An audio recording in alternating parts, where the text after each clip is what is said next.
In order to perform maintenance to the maritime signs after Hurricane Julia, the Navy ship ARC Roncador will be on the island until November. In order to perform maintenance of buoys, lighthouses, and other signs located to mark the navigation channel, the National Navy will be inspecting their operation. The commander of the vessel that visits the islands for this purpose spoke about it. Nuestra misión. Our mission is to be able to check and maintain all the navigation devices of the archipelago, allowing the buoys and lighthouses to function properly without any limitations, and thus fulfill their function of providing safety to the low navigator in the entrance and transit through the islands. The captain emphasized that the importance of maintaining the good condition of the signals along the navigation channel allows maritime communication lines to be ideal for navigators transiting through the archipelago, avoiding grounding or accidents at sea.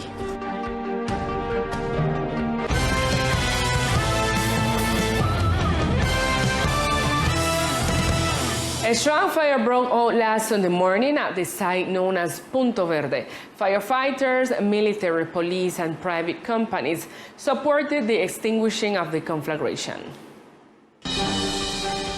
Last Sunday around 9 a.m., a strong fire broke out at the Punto Verde, a collection site of recycling and white line waste on the island. The warning was given by the homeless person who is passing through the industrial area. We've started the extinguishing process to draw up the work plans, where to attack the fire and how to prevent it from reaching the Provigas plant and spreading, causing greater damage. The personnel arrived and we started to work. We asked for support from the Provigas Brigade, which has an industrial gas storage plant next door, and we started to work together with the Provigas company, the fire department, the police with their tank truck. Later the Air Force arrived as well, and Mr. Larkin's tank trucks. There we were working hard with the flames until 7 p.m. when the cooling process began until late at night, and we continued yesterday, and yesterday afternoon we considered the conflagration over. The head of operation of Naranjo Recoveries, who works at the Punto Verde, gave an assessment of the fire damage. We had damages in one of our vertical compactors that will be reviewed by one of our technicians to see if it is possible to recover it, since it had damages in the electrical and hydraulic hose. We informed the community that Punto Verde is still operating today. We began our recovery work and installation of the sites where we collect the waste that enters to Punto Verde. Recuperaciones Naranjo helped with the removal of the garbage so that the fire department could control the conflagration. It was also necessary to break one of the walls of the building located in the Punto Verde to attack the fire from another point. And the fire department managed to control a fire that broke out on the Colon Avenue. Fortunately, the fire did not leave any unfortunate results.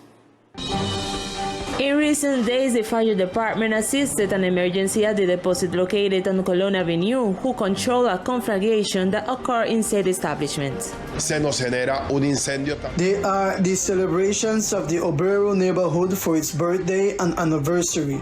Therefore, we always do different activities on these dates, and one of them is the sports activities that attract the children of the community. We all learned to play soccer on this street on the 12th of October, where great soccer players such as Fabian Barbosa, Antonio Sams, Tommy Tovar, and Christian Arevalo have come out of this street 12th of October. Obviously, because of traditions that have been lost, we return again to talk about alias Pochongo, who wanted and desired to recover all those traditions, because we, where you can see behind him, played what was called the Estrella. We would disturb our neighborhoods by flying the bars on their housetops. Therefore, from this great street came those great soccer players that I have just mentioned. The causes of the fire are under investigation by the competent authorities, although high temperatures and flammable materials may be one of the causes. And to close the island book fair, which was held this weekend on the island, the Afro-Colombian journalist Edna Liliana Valencia presented her new book to the island. Afro-Colombian journalist Edna Liliana Valencia introduced her first book entitled Racism and I at the book fair in San Andres at the closing of it. The book reconstructs the struggles of this population for their recognition and the exercise of their rights in Colombia through the visibility of their traditions, uses, and aesthetics. Here and here ornaments, curls, braids, updos, and turbans serve as a guiding thread to narrate the progress and obstacles encountered by the Afro community in the road to inclusion over the centuries. It is a book that leaves more questions than answers. It does not develop or answer in conference if racism exists, how much it affects, or how to combat it. But at least it raises the reflections and debates that from my point of view I can contribute. This is a small part. Everyone has more elements to contribute to the discussion. But the important thing is that we are already debating the issues, that we already have some spaces that we have been gaining to discuss racism. The book also features personal aspects of the journalist's life, where she recounts her hair transition, identifying, accepting, and respecting her Afro hair without straightening it, as a way to honor her roots and the meaning of her hair as a political tool and statement of intentions. The literary work also features poems about Africa and the diaspora in Latin America.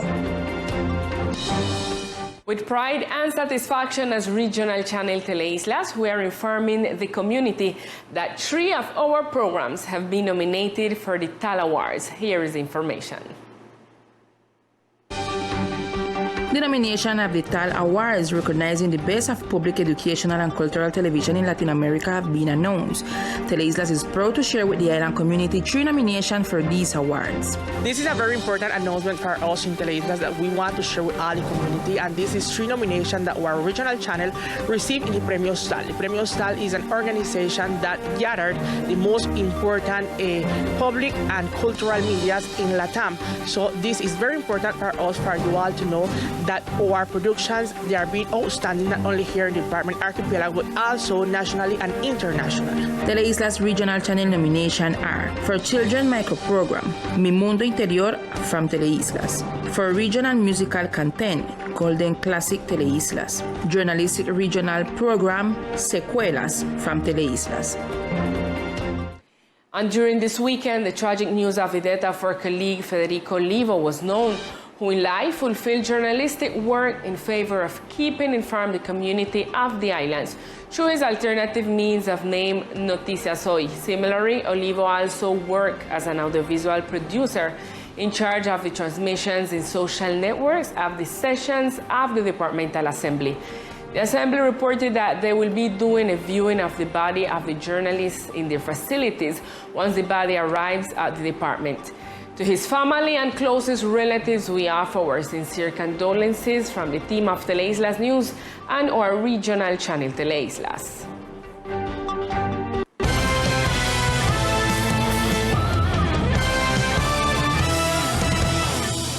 At this time, we continue with sport news with Victor Fusalva.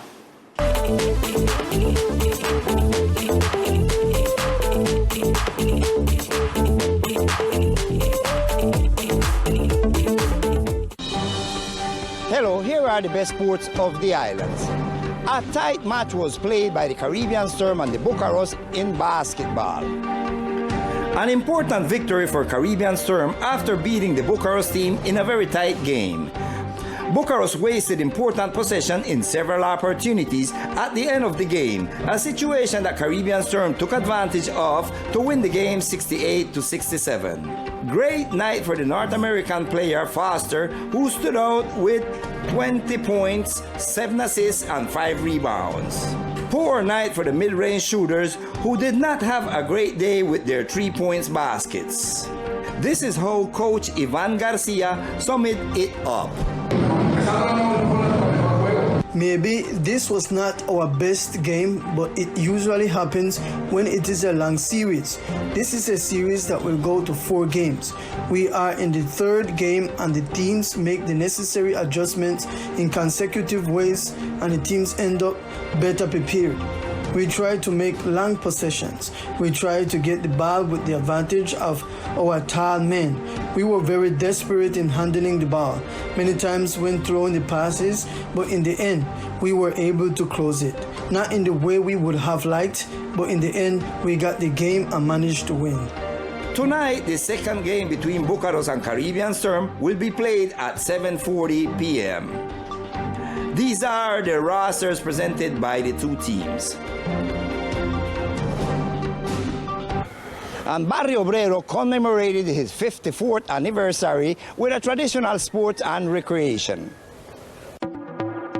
More than 100 children from the Barrio Obrero neighborhood participated and enjoyed the sports and recreational activities organized by the Community Action Board of the Barrio Obrero neighborhood in commemoration of the 54th anniversary of the founding of the neighborhood. The main objective of these activities was to promote sports and recreational culture and to foster spaces of healthy coexistence for the entire community. The sports committee headed by Professor Itzel Quintana promoted this event that allowed to connect children and young people from neighboring sectors of the Obrero neighborhood. They are the celebrations of the Obrero neighborhood for its birthday and anniversary.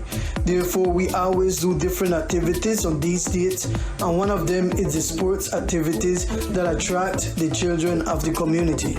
We all learned to play soccer on this street on the 12th of October, where great soccer players such as Fabian Barbosa, Antonio Sams, Tommy Tovar, and Christian Arevalo have come out of this street 12th of October.